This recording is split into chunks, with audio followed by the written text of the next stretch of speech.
क'क्राझारनि निजरागुरि गामियाव माइ आबाद फोथाराव मैदेरनि उत्पात।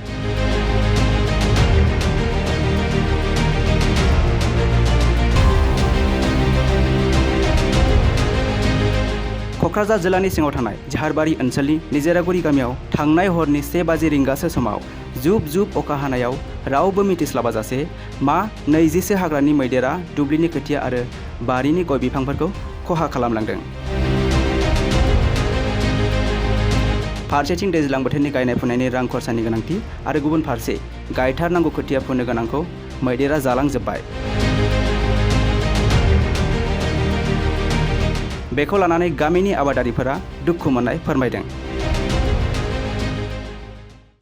बिराद खस्थ' जादों। नै दिनै फुङावनो गायनो नागिरदोंमोन, सेस जानानै गज' जाजोब्बाय। फुनानै खनसायनांदोंसो, फुनायखौनो बिराद जारला जाबाय। दा जानानै बेफोरबायदि हालोद खालामलांबाय। ओमफ्राय दा नोंथांमोना मा खालामफिननांगोन? बे खोथियानि फारसे जेनेबा फुहैफिननांगौ ना सोरनावबा बायगोन? खोथियाखौलाय बाहा फुहैनो टाइम गैला दा। मालायनाव एसे एनै नागिरनानै बायाबा एखनबा मोननोबो नागिरा, खस्थ' जाथारसिगोन। दा नोंथाङा जे माइ गायदों, बे दुब्लिया बे हाया नोंथांनि निजि ना मालायनि आदि लानाय? निजि नङा, जोंनि आदिसो लानानै गायनो नागिरदोंमोन। एबारसो फार्स्ट। बिराद जारला जाबाय। नै खोथियाबो गैया, ओरैनो खोथिया माबाखौनो माइज्लिखौनो बायनानै खुबैनायसोमोन। न'आवनो माइ होननायानो गैखायामोन। बिराद जारला जाबाय। दिनैनि हराव जेनोखि मैदेर फैदोंमोन, बेयो अखा जुब जुब हानाय टाइमाव जोङो थाल मोनस्लाबनाय जायाखिसै। मथा मथि फैनाया 1टा 2टासो टाइमाव जानो हागौ आरो। बेखिनि टाइमाव बयबो उन्दुफुनाय समाव, उन्दुफुनाय टाइम जाहैबाय, थाल मोनलाय लाङासै रावबो। दा बेखिनि टाइमाव फैनानै खहा खालामलांनाय जाबाय आरो गय, खोथिया।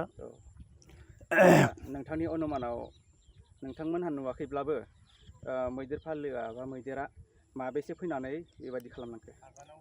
ओरैनोथ' आगानाव नायनानै नुनाय जाहैबाय आङो, 20टासो दंमोन। गिदिर फिसा 20टासो दं आरो।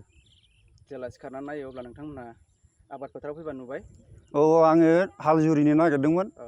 हाल जुरिनो नागिरबाय, आं जाथाखौ नाहरबाय। जाथाखौ नाहरबा जाथायाथ' गैला, बे मैदेर हाबखाबाय नंबाय आङो। दा नायफैबा ब्रायनो नंमारगौ आरो। होमबा जोबोद खहा जाबाय नङा होमबा? खहा जाबाय। गायनांगौ फुखानाय दंमोन 6 दांग्रिसो, दिनै गायनांगौमोन, गैला, जाजोबलांबाय।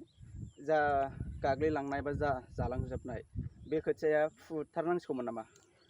फुनांगौ, अबेबा फुजाबायमोन, नै अबेबा गोरलैयैनो दंमोन आरो। सप्तासेनि उनाव फुजासिगौमोन।